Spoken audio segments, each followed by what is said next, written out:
ശ്രീകാന്ത്, നമ്മൾ മലയാളികളായ വധശിക്ഷയ്ക്ക് വിധിക്കപ്പെട്ട ഇപ്പോൾ കോടതി ആ വധശിക്ഷ ശരിവച്ചിരിക്കുന്നു.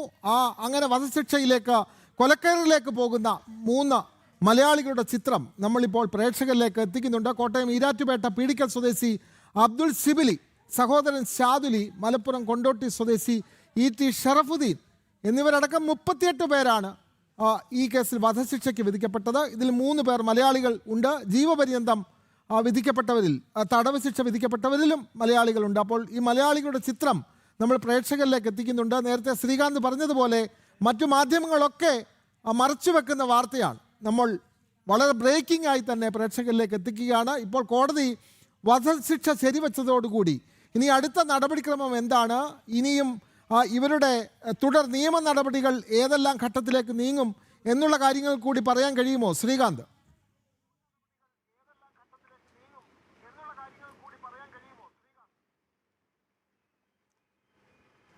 നിലവിലിപ്പോൾ ഈ ആളുകളുടെ ചിത്രങ്ങൾ അത് മലയാളികൾ കാണണം, മലയാളി പ്രേക്ഷകർ, ജനങ്ങൾ അത് കാണണം എന്ന ഉത്തമമായ ബോധ്യത്തോടെയാണ് നമ്മളത് പുറത്തുവിടുന്നത്. കാരണം ഇവരുടെ സുഹൃത്തുക്കൾ, സമാനമായ പണി ചെയ്യുന്ന ഇവരുടെ വളരെ അടുത്ത ആളുകൾ ഇപ്പോഴും കേരളത്തിലുണ്ട് എന്നുള്ളത് നമ്മളെ ആശങ്കപ്പെടുത്തുന്ന, ഭയം ജനിപ്പിക്കുന്ന കാര്യമാണ്. അവരെ അടക്കം തിരിച്ചറിയുന്നതിന് ഈ ചിത്രങ്ങൾ പുറത്തുവിടേണ്ടത് അത്യാവശ്യമാണ്. അതിനാലാണ് നമ്മൾ ഈ ചിത്രങ്ങൾ വിടുന്നത്. ഇവരെയൊക്കെ വളർന്നു വന്ന, ഇവരൊക്കെ ജനിച്ചു വളർന്ന ആ നാട്, ഇവരിൽ നിന്നും ഏതെങ്കിലും തരത്തിൽ ഇവരുടെ സുഹൃത്തുക്കളായി നിന്ന് ഇവരുടെ ഈ ഭീകര പ്രസ്ഥാനത്തിന് പിന്തുണ നൽകാൻ മനസ്സുകൊണ്ടെങ്കിലും തയ്യാറാകുന്ന ആളുകൾ ഇപ്പോഴും ഉണ്ടാകാൻ തന്നെയാണ് സാധ്യത.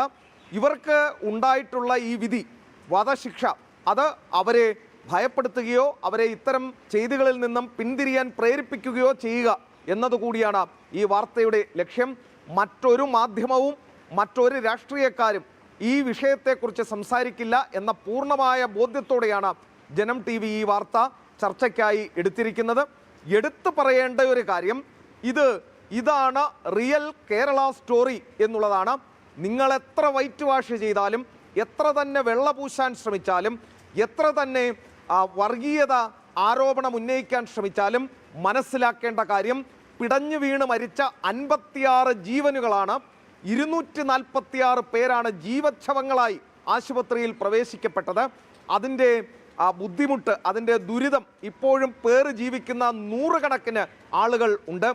അവരെല്ലാം തന്നെ അവർക്ക് നീതി കിട്ടിയ സാഹചര്യം കൂടിയാണ് ഇത്. അതിൽ 4 മലയാളികൾ ഈ കേസിൽ ഉൾപ്പെട്ടു എന്ന് പറയുമ്പോൾ ലജ്ജിച്ച് തലതാഴ്ത്തേണ്ട അവസ്ഥയാണ്. ഈരാറ്റുപേട്ട എന്ന് പറയുന്ന സ്ഥലം, പലപ്പോഴും നമ്മൾ ആ സ്ഥലത്തെക്കുറിച്ച് പറയുമ്പോൾ അതിരൂക്ഷ വിമർശനവുമായാണ് പല ആളുകളും വരാറുള്ളത്. അടിവരയിട്ട് പറയുന്നു, ഈരാറ്റുപേട്ടയിൽ നിന്നാണ് ഭാരതത്തിൻ്റെ മറ്റൊരു ദിക്കിലേക്ക് ഭീകരതയുടെ സന്ദേശവുമായി 2 കൊടും ഭീകരർ പോയത് എന്നുള്ള കാര്യം നമ്മൾ ഞെട്ടലോടെ ഓർക്കണം. ഈരാറ്റുപേട്ടയിൽ ജീവിക്കുന്ന മനുഷ്യർ, ഈരാറ്റുപേട്ടയിൽ ജീവിക്കുന്ന ഇതര മതസ്ഥരായ ആളുകൾ വളരെ ജാഗ്രതയോടെ ഇരിക്കേണ്ട സാഹചര്യമാണ് ഉള്ളത്. കാരണം അവർക്കിടയിൽ നിന്നാണ് 2 കൊടും ഭീകരർ 56 പേരെ കൊന്നുകളഞ്ഞത്. ഈ അഹമ്മദാബാദിൽ പോയി 246 പേരെ ജീവച്ഛവങ്ങളാക്കിയത്. ആലുവ കുഞ്ഞനിക്കരയിൽ ഉള്ള ആളുകൾ, ആ സ്ഥലത്തെക്കുറിച്ചും നമുക്ക് വളരെ വൃത്തിയായി അറിയാവുന്നതാണ്. ഈ ആലുവ കുഞ്ഞനിക്കരയിലുള്ള ആളുകളോടും പറയാനുള്ളത്, അവിടെ നിന്നുള്ള ഒരു കൊടും ഭീകരനാണ് ഈ കേസിൽ ഉൾപ്പെടുകയും പാവപ്പെട്ട ആളുകളെ കൊലപ്പെടുത്തുകയും ചെയ്തത്. ഒരൊറ്റ കാര്യം കൊണ്ട് മാത്രമാണ്, ഇത് കാഫറുകളുടെ രാജ്യമാണ് എന്നുള്ളതാണ് അവരെ ആ സ്ഫോടനം നടത്താൻ പ്രേരിപ്പിച്ച ഘടകം. 2, അവർ മറ്റു മതങ്ങളിൽ വിശ്വസിക്കുന്ന ആളുകളാണ് എന്നതാണ് ഈ സ്ഫോടനം നടത്തി അവരെ കൊല്ലാൻ ഈ കൊടും ഭീകരരെ പ്രേരിപ്പിച്ച കാര്യം. ഇതേ ആശയം പേർന്നവർ ഇപ്പോഴും കേരളത്തിൽ, ഈ ഈരാറ്റുപേട്ടയിൽ, ആലുവയിൽ, മലപ്പുറത്തുമൊക്കെ ഉണ്ട് എന്ന കാര്യം സംശയമില്ലാത്ത കാര്യം.